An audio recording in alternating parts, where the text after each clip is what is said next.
নোয়ান তুষারার yorker delivery, Saif হাসানের look শেকি shot, বিশাল একটি ছক্কা ৮০ মিটারের। যে নোয়ান তুষারের বিপক্ষে ওপেনার তানজিদ হাসান তামিম আবারও একই ভুল করেছেন, আবারও বোল্ড হয়েছেন। সেই নোয়ান তুষারা এবং দুষ্মান্ত চামিরাকেই ছক্কার ফুলঝুরি দেখিয়ে দিলেন আরেক ওপেনার সাইফ হাসান। হ্যাঁ দর্শক, এক কথাই অসাধারণ। যদিও বাংলাদেশের শুরুটা হয়েছিল মলিন, প্রথম ওভারেই নিজের উইকেটটা বিলিয়ে দিয়েছেন ওপেনার তানজিদ হাসান তামিম। নোয়ান তুষারের বলে রীতিমতো বোল্ড। আবারও সেই শ্রীলঙ্কার আগের ম্যাচের পুনরাবৃত্তি। শ্রীলঙ্কার বোলাররা হাসছিল, বাংলাদেশ 1 রান 1 উইকেট। বিষয়টা মোটেও ভালো শুরু ছিল না বাঙালি সমর্থকদের জন্য। তবে সেখান থেকে ঘুরে দাঁড়িয়েছে লিটন দাসকে সঙ্গে নিয়ে সাইফ হাসান। এরপর থেকে যে মার শুরু করেছিলেন এই ব্যাটসম্যান, তারপর আর তাকে থামানো যায়নি।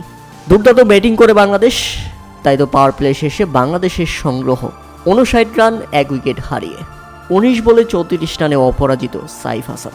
তবে এরপরেই বোলিং করতে এসে ওয়ানিন্দু হাসানাঙ্গা বাংলাদেশকে হতাশ করেন। লিটন দাসের উইকেটটা তুলে নেন। 60 রানে বাংলাদেশ হারায় দ্বিতীয় উইকেট। 16 বলে 23 রান করে ফিরে যান লিটন কুমার দাস। লিটন ফেরার পর কিছুটা থেমে যায় বাংলাদেশ, তবে সেখান থেকে আবারও ঘুরে দাঁড়িয়েছে সেই সাইফ হাসানের ব্যাটেই। এরপর দুর্দান্ত 50, নিজের টি-20 ক্যারিয়ারে দ্বিতীয় হাফ সেঞ্চুরি, যা সাইফ হাসানকে দিয়েছে সেই কনফিডেন্স, এবং বাংলাদেশও এগিয়ে যাচ্ছে জয়ের পথে। উল্লেখ্য, প্রথমে ব্যাটিং করতে নেমে নির্ধারিত 20 ওভারে 7 উইকেট হারিয়ে 168 রানের বিশাল লক্ষ্য দাঁড় করায় শ্রীলঙ্কা। বাংলাদেশ দলের হয়ে দারুণ বোলিং করেছেন মুস্তাফিজুর রহমান। 4 ওভারে 3 উইকেট তুলে নিয়েছেন, খরচ করেছেন মাত্র 20 রান। আর দ্বিতীয় বোলার হিসেবে 2 উইকেট তুলে নিয়েছেন শেখ মেহেদী হাসান 25 রান খরচায়। তাসকিন আহমেদ 1টি উইকেট শিকার করেন। শেষ 36 বলে যখন বাংলাদেশের প্রয়োজন ছিল 55 রান, এমন সময় আউট হন দুর্দান্ত খেলতে থাকা সাইফ হাসান। আবারও চিন্তায় পড়ে যায় বাংলাদেশ, এ ম্যাচেও হেরে যাব না তো।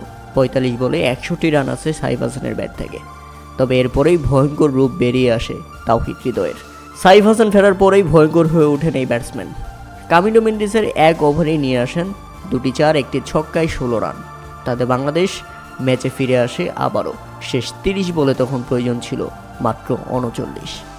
এরপর যেমন কথা তেমন কাজ, বড় মঞ্চেই নিজেকে প্রমাণ করলেন তাওহিদ হৃদয়। আবারও শ্রীলঙ্কার বিপক্ষে দেখিয়ে দিলেন ঝলক। দুর্দান্ত 50 করলেন, বাংলাদেশকে জেতালেন দারুণভাবে।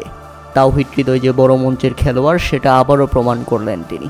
তাতে সুপার 4-এর প্রথম ম্যাচেই শ্রীলঙ্কাকে হারিয়ে বাংলাদেশ করল শুভ সূচনা। পরের প্রতিপক্ষ পাকিস্তান। আমরা প্রস্তুত, আপনারা প্রস্তুত তো?